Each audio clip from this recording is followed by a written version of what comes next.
Shalom, shalom. We love the Holy Lands, all the countries and areas that encompass the teaching of the Bible and the apostles.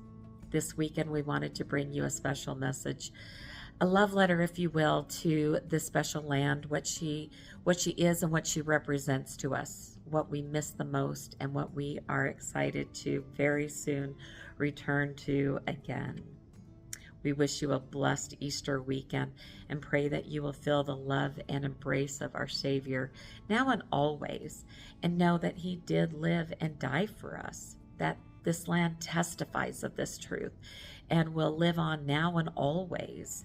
And we will always be forever grateful for the opportunity that we have to help you fulfill your desire to visit this very special place, to build your own testimonies, and to walk where the Savior did, where the ancient prophets did, and an untold number of apostles and disciples still do to this day, carrying on the important message that He lives. Inshallah, shalom, and happy Easter. Well, it's true, you don't have to go to the Holy Land to come to feel and know the truthfulness of the gospel of Jesus Christ. Boy, there is a richness and a texture. To me, it's like the doctrine is like black and white lines, but tasting the salty tang of the Mediterranean or the Dead Sea, or experiencing the transcendent beauties of the Galilee, or the sublime peace that comes in the Garden Tomb.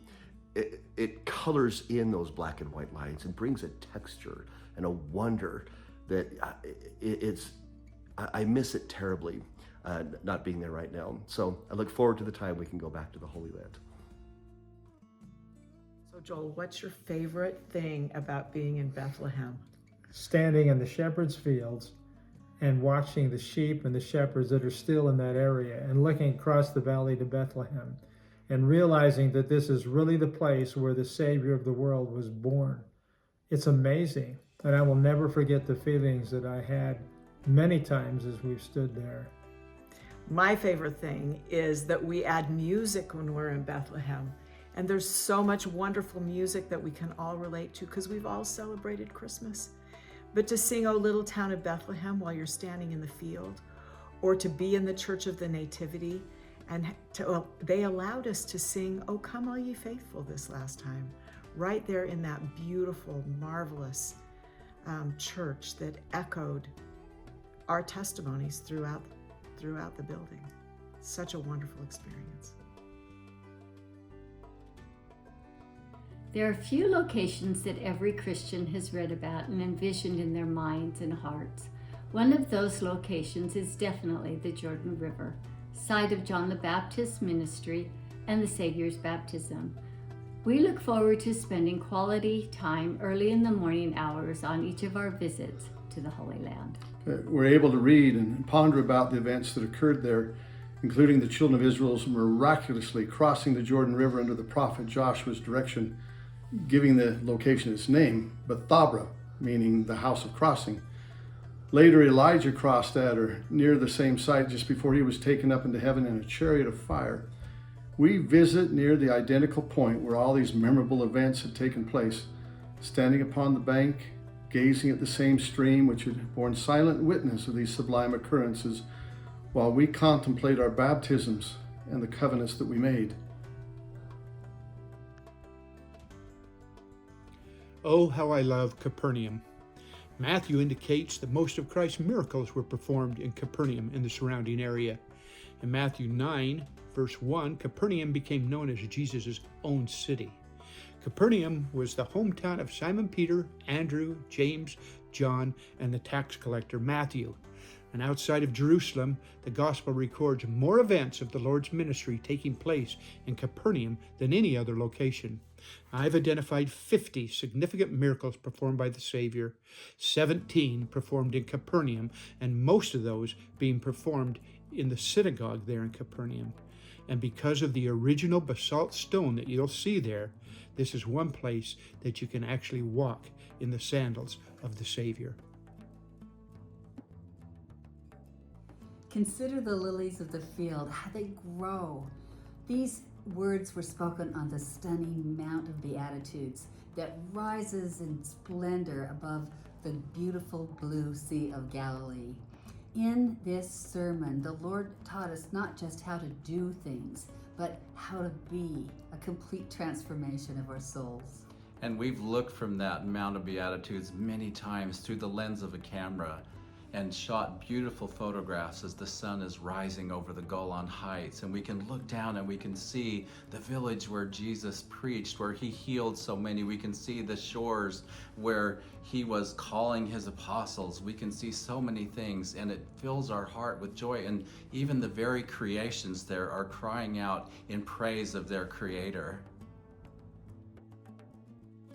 Hello, my name is Roger Manning. My wife Julie and I love to go to the Holy Land. Two special places that we visit amongst many in Jerusalem are the Temple Mount and the Western or Wailing Wall. At the Wailing Wall, it's a very sacred place to the Jews because it's the retaining wall of the Temple Mount.